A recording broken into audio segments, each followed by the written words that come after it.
اپنے وعدے کے جو بھی ہو جائے عہد شکن کرنے والے نہیں ہوتے، ان کے وعدے کی خلاف ورزی کرنے والے نہیں ہوتے۔ تو بنو بکر نے آگے سے حملے کا کوئی جواب نہیں دیا، بلکہ انہوں نے اپنی جانیں بچانے تک کے لیے کعبہ میں چلے گئے۔ اور قریش مکہ کا جو قبیلہ تھا بنو خزاعہ، جنہوں نے ان کی حمایت کی تھی، انہوں نے کعبے کی حرمت کو بھی پامال کرتے ہوئے، یعنی کہ کعبے کی بھی بےرحمتی کرتے ہوئے اس کو بھی جو ہے نہیں چھوڑا، اور وہاں پر بھی بہت سے لوگوں کو جو ہے جان سے مار ڈالا۔ جب صلح حدیبیہ کی خلاف ورزی تھی جو کسی طرح بھی قابل برداشت نہیں ہو سکتی تھی، تو بنو خزاعہ والوں نے معاہدے کے مطابق جو ہے وہ جب بتایا گیا کہ 10 سال تک جو ہے وہ جنگ نہیں کی جائے گی، تو وہاں معاہدے کی درخواست کرتے ہوئے بنو خزاعہ کے لوگ جو تھے آپ صلی اللہ علیہ وسلم کی خدمت میں حاضر ہوئے۔ اس وجہ سے فوراً آپ صلی اللہ علیہ وسلم نے جب دیکھا کہ انہوں نے قریش مکہ والوں نے خود جو ہے وہ 10 سال کے معاہدہ جو لکھا گیا تھا، انہوں نے سلامتی کا معاہدہ تھا، اس کی خلاف ورزی کی، تو آپ صلی اللہ علیہ وسلم نے فوراً ایک قاصد جو تھا وہ قریش مکہ کے سامنے وہاں قاصد بھیجا، اور قریش مکہ کے سامنے جو ہے وہ حسب ذیل یعنی کہ نیچے دی گئی 3 شرائط رکھی۔ اب وہ 3 شرائط کیا رکھی گئی تھی؟ وہ رکھی گئی تھی بنو خزاعہ کے مقتلین کا خون بہا ادا کرے، یعنی کہ بنو بکر والوں نے جو بنو خزاعہ کے جو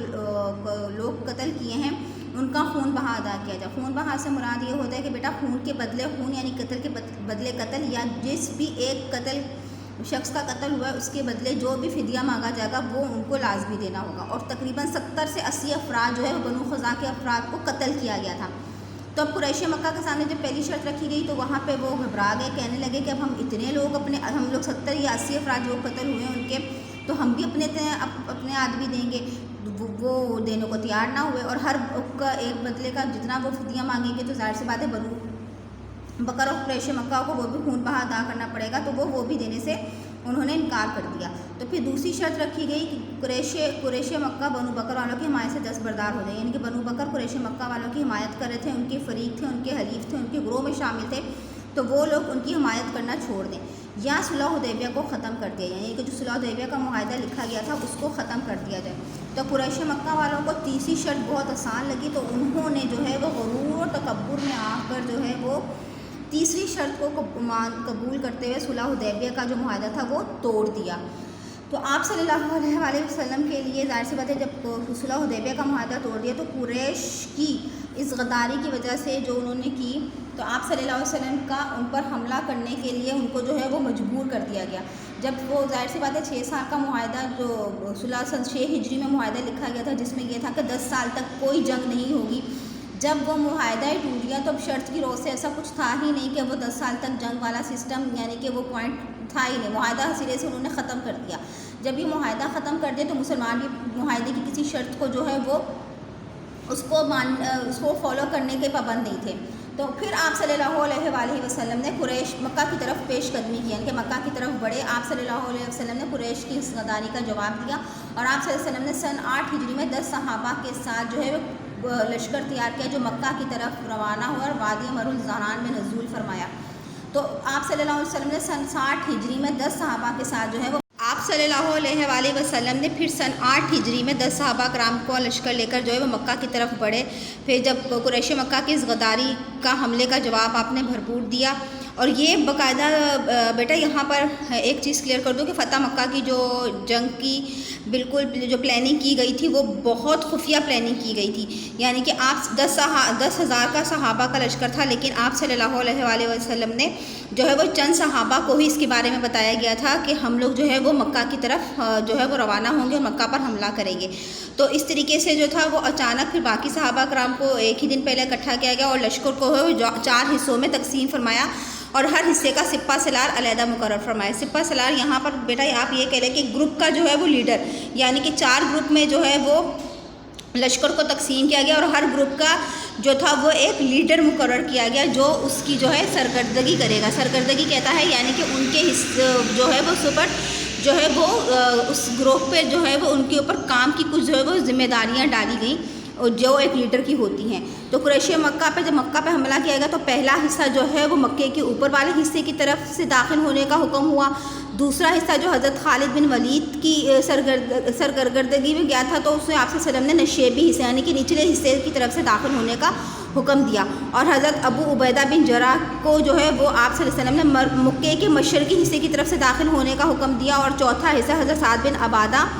کو حضرت صلی اللہ علیہ وسلم نے مکے کے مغربی حصے کی طرف سے داخل ہونے کا حکم دیا، یعنی کہ مکے کو چاروں حصے کی طرف سے، یعنی کہ چاروں طرف سے جو تھا مکہ پر حملہ کیا گیا۔ تو یہ 4 حصے جو یعنی کہ 4 گروہ جو مسلمانوں کے بنائے گئے تھے، انہوں نے چاروں طرف سے مکہ پر حملہ کیا گیا۔ پہلا مکہ اوپر یعنی کہ سامنے والے حصے سے داخل ہوا، دوسرا پچھلے حصے سے نشیبی والے حصے سے داخل ہوا، تیسرا گروہ جو تھا وہ مشرقی حصے سے داخل ہوا، اور چوتھا گروہ جو تھا وہ مغربی حصے سے داخل ہوا۔ اس طریقے سے جو ہے وہ مکہ پر حملہ کیا گیا۔ جب قریش کو یہ بات معلوم ہوئی تو انہوں نے تحقیق کے لیے اپنے جو ہے وہ کچھ لوگ جو ہے وہاں پر بھیجے، جن میں ابو سفیان اور حکیم بن حزام اور بدیل بن ورقا، جو اس وقت مسلمان نہیں ہوئے تھے اور بعد میں جو تھے وہ مسلمان ہو گئے تھے۔ اور ابو سفیان جو ہے وہ فتح مکہ کے موقع پر جو ہے وہ اسی موقع پر مسلمان ہوئے تھے۔ اچھا، جب ان لوگوں کو تحقیق کے لیے تینوں کو بھیجا گیا، جب وہ وادی مرالزہران پہنچے تھے، جو مکہ معظمہ سے 16 میل کے فاصلے پر ہے، تو جب وہاں پہ پہنچے تو آپ صلی اللہ علیہ وسلم نے ان کو حکم دیا کہ اچھا، جب یہ تینوں جب وہاں پر پہنچے کہ جب انہوں نے قریش کو جب یہ بات معلوم ہوئی تو انہوں نے کہا کہ جو تحقیق کے لیے پتہ کرو کہ یہ بات واقعی سچ ہے یا نہیں۔ تو ان تینوں کو ابو سفیان، حکیم بن حزام اور بدیل بن ورقا کو، جو اس وقت مسلمان نہیں تھے، ان کو وہاں پہ وادی مرالزہران بھیجا۔ جب وہ وہاں پر پہنچے تو یہ دونوں شخص جو تھے وہاں سے فرار ہو گئے، لیکن ابو سفیان جو ہے وہ حضرت عباس کے ہاتھ جو ہے وہ لگ گئے۔ حضرت عباس نے جب ابو سفیان کو دیکھا تو ان کی جان بچانے کے لیے انہوں نے رسول صلی اللہ علیہ وسلم کی خدمت میں پہنچے، اور حضرت عباس کی ترغیب سے، یعنی کہ ان کی ترغیب، یعنی کہ انہوں نے جو مشورہ دیا اور جس طریقے سے ان کو ترغیب دی، وہ اس سے جو ہے وہ حضرت ابو سفیان جو ہے وہ اس وقت مسلمان ہو گئے۔ تو آپ صلی اللہ علیہ وسلم نے اس موقع پر ایک ایسی جنگی حکمت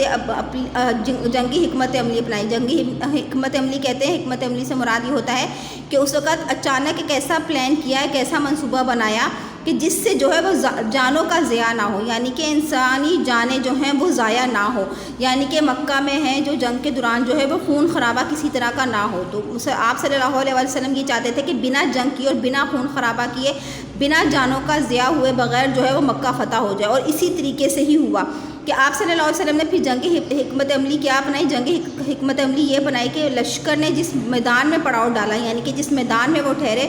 آپ صلی اللہ علیہ وسلم نے ان کو حکم دیا کہ ہر خیمے کے پاس جو ہے وہ آگ روشن کی جائے، تو جگہ جگہ آگ روشن کی جائے تاکہ لشکر کو بہت زیادہ دکھائی دیا جائے اور قریش جو ہے وہ مقابلے سے خوف زدہ ہو جائے، تاکہ قریش مکہ کو لگے کہ جگہ جگہ آگ روشن کی گئی، پتہ نہیں کتنے گروہ ہیں، کتنے سارے مسلمان ہیں، تو وہ اس سے خوف زدہ ہو کر جو ہے وہ حملہ نہ کرے، کیونکہ ایک دن پہلے قریش کو یہ بات معلوم ہو گئی تھی۔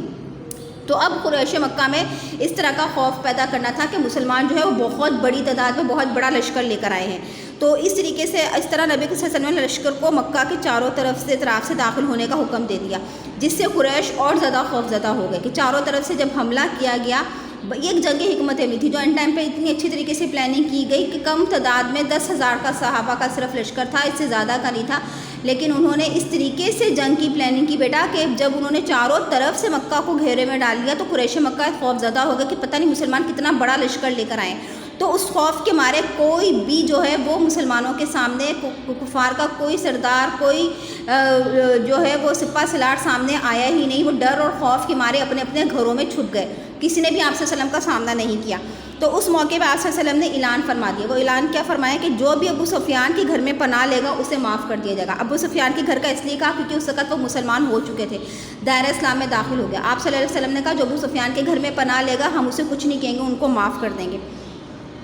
جو اپنے گھر کا دروازہ بند کر دے گا ہم اسے بھی چھوڑ دیں گے، ہم اسے گھروں سے نکال کے نہیں ماریں گے، ان کو تشدد کا نشانہ نہیں بنائیں گے، بلکہ ہم ان کو بھی معاف کر دیں گے۔ اور جو بھی کعبہ میں پناہ لے گا، یعنی کہ بیت اللہ، خانہ کعبہ کی بات کی جا رہی ہے، ہم اس کو بھی معاف کر دیں گے۔ اس بہترین حکمت عملی کے نتیجے میں مسلمانوں کا لشکر جرار بغیر خون بہائے فتح یاب ہو کر مکہ میں داخل ہوا، اور آپ صلی اللہ علیہ وسلم نے کعبہ کا طواف کیا اور حجر اسود کو بوسہ دیا، اور اپنی کمان سے کعبے میں رکھے ہوئے تمام بتوں کو گراتے ہوئے قرآن مجید کی الفاظ پڑھتے جا رہے تھے۔ حق آ گیا، باطل نابود ہو گیا، بے شک باطل نابود ہونے والا ہے۔ آپ صلی اللہ علیہ وسلم کا یہ تھا کہ اس حکمت عملی، یعنی کہ اس جنگ کی جو اتنی خوبصورت پلاننگ کی گئی تھی، اس کے نتیجے میں جو ہے بغیر خون بہائے جو ہے آپ صلی اللہ علیہ وسلم نے مکہ فتح کر لیا۔ جب مکہ فتح کیا تو سب سے پہلے آپ نے کعبہ کا طواف کیا، اور حجر اسود جو ایک پتھر ہے جو جنت سے ہی ڈائریکٹ زمین پہ اتارا گیا، اس کو بوسہ دیا گیا، بوسہ میں اس کو ان کو چوما گیا، اور پھر آپ صلی اللہ علیہ وسلم کی کمان سے تلوار نکال کے جو انہوں نے بت رکھے ہوئے تھے، اس وقت تقریباً جو ہے بیٹا 360 بت جو ہے وہ خانہ کعبہ میں اس وقت تھے۔ تو یہ 360 بتوں کو آپ صلی اللہ علیہ وسلم نے اپنی کمان سے تلوار سے جو ہے وہ کمان میں سے نکال کر 360 کے بت جو ہے کعبہ میں جو رکھے گئے تھے ان کو گرا دیا، اور گراتے ساتھ آپ صلی اللہ علیہ وسلم نے قرآن پاک کی آیت پڑھی جس کا ترجمہ کچھ یہ ہے، حق آ گیا۔ حق کہتے ہیں سچائی کو، سچائی یعنی کہ دین، سچا دین آ گیا، اور باطل جھوٹ، جو جھوٹ پر ایک سے زیادہ خدا بنائے گئے تھے، شرک کرنے والے لوگ، وہ نابود ہو گئے۔ نابود یعنی کہ ان کا خاتمہ ہو گیا، وہ ختم ہو گئے، کیونکہ بے شک باطل نابود ہونے والا ہے، جھوٹ جو ہے وہ ایک نہ ایک دن ختم ہونے والی چیز ہے۔ سچ جو ہے، ظاہر سی بات ہے بیٹا، سچ اور جھوٹ میں بہت فرق ہے۔ سچائی پہ ڈٹا ہوا انسان کی ایک نہ ایک دن فتح ہوتی ہے، جھوٹ بے شک آپ جتنا مرضی بول لے، وہ ایک نہ ایک دن سامنے ضرور آتا ہے، اور وہ شخص کبھی بھی زندگی میں کامیاب نہیں ہوتا، جھوٹا شخص۔ تو حق آ گیا، سچا دین آ گیا، اور باطل یعنی کہ جھوٹا دین ختم ہو گیا، اور بے شک باطل یعنی جھوٹ ایک نہ ایک دن ختم ہونا ہی ہے۔ جب آپ صلی اللہ علیہ وسلم نے مکہ فتح کیا تو اس کا اب ہم لوگ پڑھیں گے کہ کیا نتیجہ نکلا۔ فتح مکہ کا یہ نتیجہ نکلا کہ حضور صلی اللہ علیہ وسلم نے جب نظر اٹھا کر دیکھا کہ قریش مکہ سامنے کھڑے تھے، آپ صلی اللہ علیہ وسلم ان کی طرف متوجہ ہوئے، توجہ فرمایا، اور قریش کے لوگوں تمہارا کیا خیال ہے، تمہارے ساتھ کیا سلوک کرنے جا رہا ہوں؟ وہ بولے آپ نیک انسان اور نیک انسان کی بیٹے ہیں، ہمیں آپ سے اچھی توقع ہے۔ توقع کہتے ہیں امید کو۔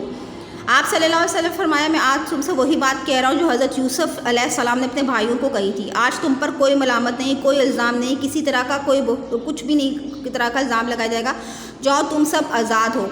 رحمت اللہ عالمین کی کشادہ دلی اور کریمانہ سلوک دے کر قریش مکہ مسلمان ہو گئے۔ اس طرح بغیر خون بہائے نہ صرف مکہ فتح ہو گیا بلکہ مکہ کے رہنے والوں کے لوگوں کے دلوں میں بھی فتح ہو گیا، اور یہ دنیا کی تاریخ میں ایک بے مثال فتح ہے۔ ہمیں اس سبق سے یہ پیغام ملا کہ دشمن یا مخالف سے انتقام یعنی بدلہ لینا بہتر نہیں ہے، بلکہ دشمن کو معاف کر دینا بہتر اور پسندیدہ بات ہے، اور عہد شکنی یعنی وعدے کی خلاف ورزی سے بچا جائے، کیونکہ عہد شکنی کی بڑی سزا ملتی ہے۔ تو فتح مکہ کا یہ نتیجہ نکلا کہ جب آپ صلی اللہ علیہ وسلم نے مکہ فتح کیا تو قریش مکہ ظاہر سے بچے جب تک گھروں میں چھپ گئے اور ڈر کے مارے سامنے نہیں آئے، تو مکہ فتح ہونے کے بعد جب کعبہ کے سامنے قریش مکہ لوگ جب سامنے کھڑے ہو گئے تب انہیں اتنا ڈر تھا، خوف تھا کہ پتہ نہیں آپ صلی اللہ علیہ وسلم ہمارے ساتھ کیسا سلوک کرے، کیونکہ انہوں نے کبھی بھی مسلمانوں کے ساتھ اچھا سلوک نہیں کیا، ان پر اتنا تشدد کیا، ان کو اتنا ظلم کیا کہ مکہ میں رہنا ان کے لیے مشکل ہو گیا، اور آپ صلی اللہ علیہ وسلم مکہ سے جلا وطنی کی، اور آپ صلی اللہ علیہ وسلم مدینہ میں داخل ہو گئے۔ مدینہ میں آپ صلی اللہ علیہ وسلم نے قیام فرمایا، اور پھر جب مدینہ میں صلح حدیبیہ کا معاہدہ سن 6 ہجری میں لکھا گیا تو انہوں نے ان کی خلاف ورزی کی، اور ساری شرائط جو مسلمانوں کے خلاف تھی، اب انہیں اپنی ساری جنگیں، اپنی ساری جو آپ صلی اللہ علیہ وسلم پر ظلم کہے، مسلمانوں پر ظلم کیے گئے، اب ان کو یاد آ رہے تھے۔ اب ان کو یہ تھا کہ اب ہم لوگ تو جو ہے وہ کسی طریقے سے بھی جنگ کے لیے تیار نہیں، اور مسلمان کا اتنا بڑا لشکر مکہ میں داخل ہو گیا، تو پتہ نہیں یہ لوگ ہمارے ساتھ کیسا سلوک کریں۔ تو آپ صلی اللہ علیہ وآلہ وسلم نے تو ان سے پوچھا کہ میں کیسا سلوک کروں گا، تو کفار و مشرکین کو پتہ تھا آپ صلی اللہ علیہ وسلم حسن سلوک کا مظاہرہ کرتے تھے، اور کبھی بھی کسی طرح کی کوئی زیادتی کسی پر بھی نہیں کی، وہ بے شک کتنا ہی بڑا آپ صلی اللہ علیہ وسلم کا دشمن کیوں نہ ہو۔ تو انہوں نے کہا کہ ہمیں آپ سے اچھی توقع، اچھی امید ہے۔ تو آپ صلی اللہ علیہ وسلم نے اس وقت کہا کہ جاؤ تم سب میری طرف سے آزاد ہو، آج تم پر کسی طرح کی کوئی ملامت نہیں ہے۔ تو جب ان کو یہ کہا گیا، ان کے اتنا اچھا حسن سلوک کا جب آپ صلی اللہ علیہ وسلم کا مظاہرہ کیا، حسن سلوک دیکھا آپ صلی اللہ علیہ وآلہ وسلم کا، تو اس وقت لوگ جو تھے تیزی سے دائرہ اسلام میں داخل ہو گئے۔ صرف اور صرف آپ نے اپنے حسن سلوک سے نہ صرف مکہ فتح کیا بلکہ مکہ میں رہنے والے کفار و مشرکین کے بھی دل فتح کر لیے، اور وہ لوگ جو ہے وہ آپ صلی اللہ علیہ وسلم کی اسی حسن سلوک سے متاثر ہو کر دائرہ اسلام میں داخل ہو گئے، اور یہ بہت بڑی ایک کامیابی تھی مسلمانوں کی، دنیا کی ایک بہترین بے مثل یعنی کہ اس جیسی ہمیں فتح جو ہے وہ دنیا میں کہیں نہیں ملتی، جہاں پر نہ صرف مکہ فتح کیے گئے بلکہ مکہ میں رہنے والوں کے دل بھی آپ صلی اللہ علیہ وسلم نے جیت لیے۔ تو بیٹا اس سبق سے ہمیں صرف ایک یہ پیغام ملتا ہے کہ کوئی بھی آپ کا دشمن ہو، مخالف ہو، جو بھی ہو، اس سے انتقام نہیں، بدلہ نہ لے بلکہ ان کو معاف کر دے۔ شاید آپ کی معافی، آپ کا حسن سلوک دیکھ کر وہ شخص جو ہے وہ صرف اپنی عادت ہی نہ چھوڑ دے بلکہ شاید وہ آپ سے متاثر بھی ہو جائے، اور ہر چیز کا بدلہ نہیں ہوتا کہ اگر کسی نے آپ کو ایک تھپڑ مارا تو آپ آگے سے 2 لگا دو، بلکہ آپ جو ہے وہ حسن سلوک کا مظاہرہ کرتے ہوئے بنا انتقام لیے، بنا بدلہ لیے جو ہے وہ اپنے دشمن کو، سامنے مخالفین کو معاف کر دیں، کیونکہ معافی سے بڑا جو ہے کوئی بدلہ نہیں ہے۔ اور دوسری بات جو کہا گیا ہے وہ عہد شکنی کے بارے میں کہا گیا ہے، وعدے کی خلاف ورزی کے بارے میں کہا گیا ہے کہ عہد شکنی کی بہت بڑی سزا ہے، اور وعدہ خلافی جو ہے وہ ہمارے دین میں جو ہے وہ وعدے کی خلافی کرنا اس کی سزا بہت بڑی ہے۔ جس طریقے سے وعدے کی خلاف ورزی کی کفار و مشرکین نے صلح حدیبیہ میں صلح نامہ خود انہوں نے لکھا کہ 10 سال تک جنگ نہیں ہوگی، اور انہوں نے اس کی خود ہی خلاف ورزی کی، تو انہوں نے خود اس معاہدے کو توڑا۔ تو اس سے ہمیں 2 سبق ملتے ہیں، ایک یہ کہ بیٹا نہ تو وعدے کی خلاف ورزی کی جائے اور نہ ہی کسی سے انتقام اور بدلہ لیا جائے، بلکہ اس کو معاف کر دیا جائے۔ تو یہ تھا ہمارا آج اسلامیات کا لیکچر فتح مکہ، جو کہ آپ لوگوں کے پیج نمبر بیٹا 27، 28 اور 29 اور 30، پیج نمبر 27 سے 30 تک آپ لوگوں کا جو ہے وہ فتح مکہ کا چیپٹر ہے۔ اب اس چیپٹر کو آپ لوگوں نے اچھے طریقے سے سیلف ریڈنگ کرنی ہے اس کی، اور اچھے طریقے سے اس چیپٹر کو پڑھنا ہے، سمجھنا ہے۔ سمجھنے کے بعد، پڑھنے کے بعد بیٹا آپ لوگ آئیں گے، اس کی ایکسرسائز سالو کریں گے۔ رائٹ سائڈ پر آپ لوگوں نے اردو میں ڈیٹ ڈالنی ہے، سینٹر میں ایج ورک لکھنا ہے، اور پینسل سے بار بار میں آپ کو کہہ رہی ہوں بک آپ لوگ پینسل سے سالو کریں گے۔ 5 بلینکس کو آپ لوگ جب چیپٹر کو اچھی طریقے سے پڑھیں گے، سمجھیں گے، معنی و مفہوم سمجھیں گے، لیکچر کو اچھی طریقے سے 2 سے 3 دفعہ پڑھیں گے، تو بلینکس آپ لوگ ایزیلی سالو کر لیں گے، جو کہ آپ لوگوں کی پیج نمبر 31 پر ہے۔ اور پھر 32 پر آپ لوگوں کے صحیح اور غلط ہے، اور آپ لوگوں کی 3rd ایکسرسائز آتی ہے میچنگ کی، یعنی کہ کالم الف اور بے کو کالم 1 کو کالم 2 کے ساتھ میچ کرنا ہے۔ درست کے کالم میں صحیح کا نشان اور غلط کے کالم میں کراس کا نشان آپ لوگوں نے لگانا ہے، اور ڈیٹ صرف ایک جگہ لکھنے کی ضرورت ہے، دوسری جگہ آپ بے شک ڈیٹ نہ لکھیں، جو کہ آپ لوگوں کے پیج نمبر 32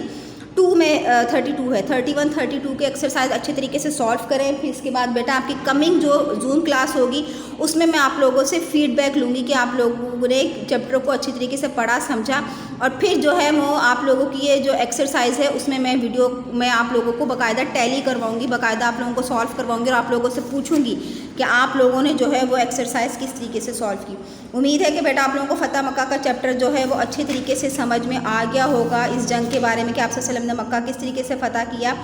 تو اب اس چیپٹر کو اچھے طریقے سے جو ہے وہ اس کی ریڈنگ کریں، اس کو اچھے طریقے سے سمجھیں، پڑھیں، اور ایکسرسائز کو جو ہے وہ سالو کریں۔ انشاءاللہ آگے زوم کلاس میں آپ لوگوں کی لائیو کلاس میں جو ہے وہ فیڈ بیک بھی لوں گی، اس کی سمری میں آپ لوگوں کو سمرائز بھی کر دوں گی چیپٹر کو، اور ہم لوگ جو ہے وہ ایکسرسائز کو پھر دوبارہ ہے وہ ٹیلی کر کے اس کو ری چیک کر لیں گے۔ اللہ حافظ۔